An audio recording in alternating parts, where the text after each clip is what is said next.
Welcome to Calm Sleepy Tales.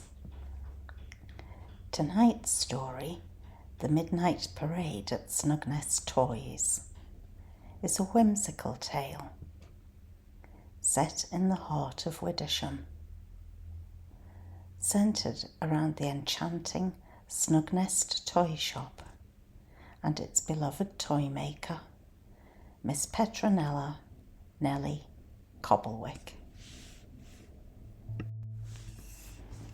First, let's begin by letting go of the day and enjoy this moment of stillness.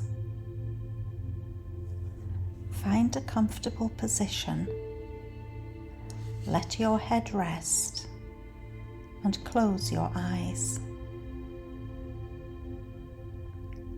Take a slow, deep breath in and gently exhale.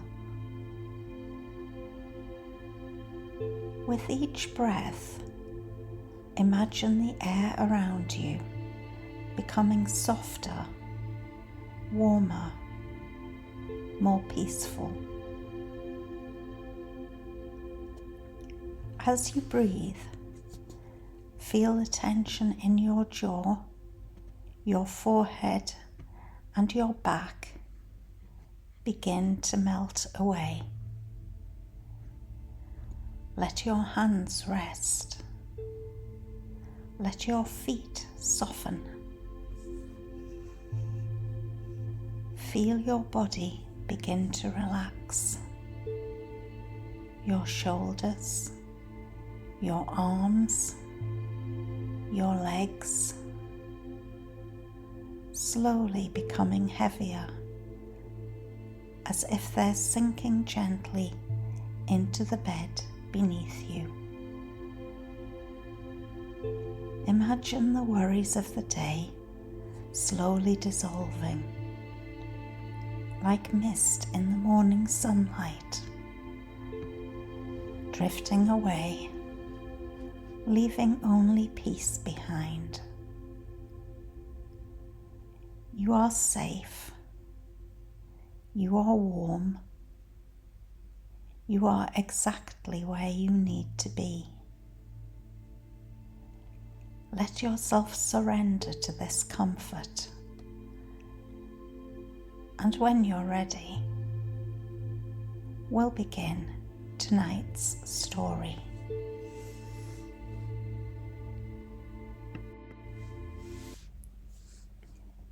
In the quaint town of Widdersham, nestled between Tilly and Stitch and Heel and Hide, stood the most delightful shop, Snugnest Toys. Its pastel-painted facade and crooked window panes beckoned children and adults alike into a world where imagination danced and toys whispered tales of wonder. Miss Petronella Cobblewick, the heart and soul of Snugnest, was no ordinary toy maker. With her mouse-ear buns and patchwork smock filled with curious pockets, she crafted toys that seemed to possess a life of their own. Some said the wooden rocking horse in the window had been seen to wink. Others swore the plush animals stretched their joints when left alone overnight. One misty evening, as the town settled into slumber, a soft giggle echoed from within Snugnest. The toys were stirring, not in a frightening way, but as if preparing for something special. The Tumblefolk dolls rearranged themselves. The Wonder Balls floated gently, casting a warm glow, and the music boxes played lullabies from other lifetimes. Nellie, aware of the magic that infused her creations, had always suspected that the toys had their own secret lives. That night, she decided to stay hidden in her workshop, peeking through a crack in the door to witness the wonders that unfolded. As the clock struck midnight, the shop transformed. The plush animals began a gentle waltz. The wooden soldiers marched in perfect harmony, and the jack-in-the-boxes performed acrobatic feats. At the centre of it all was Nurse Polly Pocketmouse, overseeing the festivities with a twinkle in her eye. Nurse Polly Pocketmouse is Widdersham's tiniest caretaker and the unsung heroine of the Snugnest Toy Hospital. She has a story every bit as curious and heartwarming as you'd hope. The origin of Nurse Polly Pocketmouse. Many winters ago, when Miss Petronella Cobblewick first arrived in Widdersham and unlocked the long-abandoned toy shop, she found it filled with dust, cobwebs, and a lingering sense of patient hope. As she swept behind the counter on her very first morning, she heard the softest of sneezes coming from one of the old drawers. Inside, curled in a forgotten thimble and wrapped in a postage stamp, was a tiny, smudged mouse wearing what looked like a doll's apron tied with red thread. Her eyes were bright and remarkably serious for someone smaller than a sugar cube. "You're late," said the mouse, hopping out of the drawer and straightening her apron. "The toy soldiers are overdue for their elbow screws, and the teddy bear on shelf B has a splitting seam. I'll get the tea on." And just like that, Polly Pocketmouse appointed herself the official head nurse of the Snugnest Toy Hospital. A nurse by calling, not by size. Polly isn't magical in the wand-waving sense, but she possesses a deep, instinctive knowledge of toy ailments, as if she were born with a thimble and a spool of thread in each paw.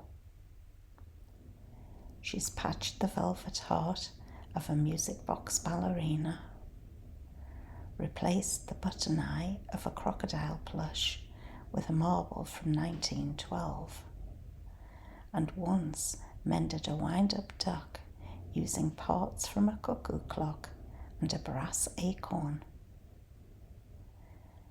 She travels the shop in a repurposed toy pram, which she steers like a seasoned sailor. Her toolkit is a sewing kit, the size of a matchbox, and a whisper-thin notebook where she records patient observations in perfect but tiny handwriting.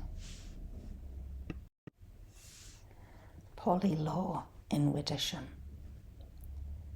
Some children leave their broken toys overnight on the pillow of patience and return to find them perfectly mended, with a tiny thank you note signed PP. Once she was spotted scolding a puppet for pretending to be broken just to get a peppermint. On exceptionally snowy nights, she knits sock blankets for the tinier toys, using thread from unravelled bookmark tassels.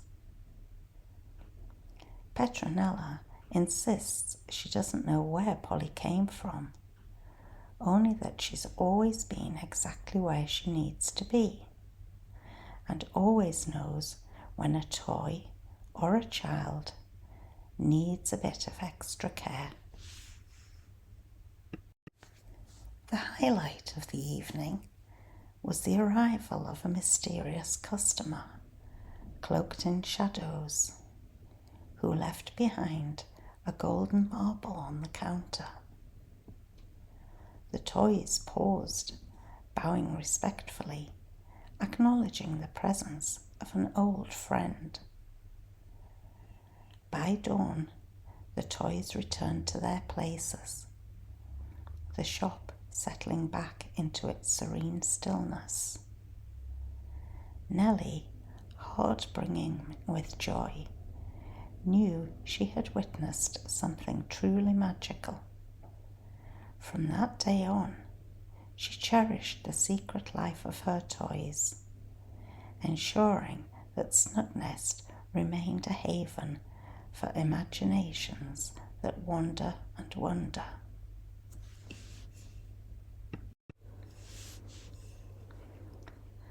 Pull up a cushion, pour a thimbleful of raspberry tea, and I'll recount Nurse Polly Pocketmouse's funniest day at the Snugnest Toy Hospital, the great incident of the squeaky sneaker and the pretend plague. The sneeze that started it all. It began, as many grand dramas do, with a sneeze. A very dramatic, overly loud, unnecessarily theatrical "ah-choo" echoed through the shop one quiet Tuesday morning. Nurse Polly, in the middle of mending a porcelain pony's chipped ear, froze mid-stitch. She turned, narrowed her eyes, and adjusted her spectacles. There, lying limp on the hospital shelf beneath a faded knitted blankie, was Captain Tumblesocks, a dashing cloth rabbit known for his red cape and flair for melodrama. He gave another exaggerated sneeze. "I fear," he wheezed, "I have..." The thread flew. A gasp rose from the toy shelf. Somewhere a rubber duck fainted. Diagnosis: mischief. Polly had seen this before. Captain Tumblesocks, although stitched with great skill, was stitched with even more imagination, and he loved attention. Still, protocol was protocol. "Temperature?" she asked briskly. "Too warm for wool, too cold for cuddles," he declared. "Appetite? I could maybe manage a crumpet." Diagnosis? Nonsense, Polly muttered under her breath. Nevertheless, she laid him gently on a folded mitten, checked his fluff levels, stable, and assigned him a resting spoon, a teaspoon with a blanket, just in case. The toy hospital panic. Word of the thread flu spread like jam on a tea cake. Within the hour, a sock monkey reported a crinkle in his neck. A plush panda claimed her button nose had fallen off emotionally. 3 dominoes lay face down, stating they couldn't go on. And worst of all, a wind-up giraffe barricaded the toy shelf using blocks and a deflated balloon. "Quarantine!" shouted a jack-in-the-box, springing up with an unnecessary energy. "Emergency knitting!" sobbed a stuffed hedgehog, burying itself in yarn. Polly tried to maintain order, but it was like herding jelly beans. The great sneaker squeak. That's when she heard it. From the far end of the hospital table came an unmistakable squeak. Pause, then again. Squeak. Polly scurried towards the noise, rounding the corner of a teacup crib, and there she found it. A tiny sneaker, left behind from a toy doll, sitting all on its own. Every few seconds it squeaked. Not because it was broken, but because a spider had moved in and was bouncing up and down for fun. Polly blinked. The spider stopped mid-squeak, doffed a thimble like a hat, and said, "Sorry, nurse, just testing the bounce." Polly exhaled slowly. "Perfectly fine, but you will have to pay rent in lint."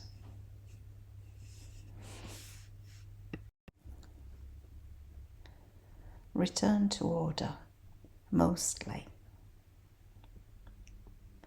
Eventually, Captain Tumblesocks admitted he had maybe exaggerated slightly after overhearing Miss Cobblewick reading a mystery novel about a Victorian epidemic. The toys were gently reminded that fluff sneezes are not contagious, just highly expressive. Order was restored. The barricade was dismantled. The dominoes turned face up again. Polly issued every toy a health and happiness certificate, signed with a paw print. Epilogue. Captain's comeuppance. As a small, quiet punishment, Polly assigned Captain Tumblesocks to read bedtime stories to the younger toys all week, with voices and sound effects. He now insists this was his plan all along. Polly's note on the incident. When in doubt, offer a spoonful of story and a button biscuit. The sneeze may not be real, but the comfort should be.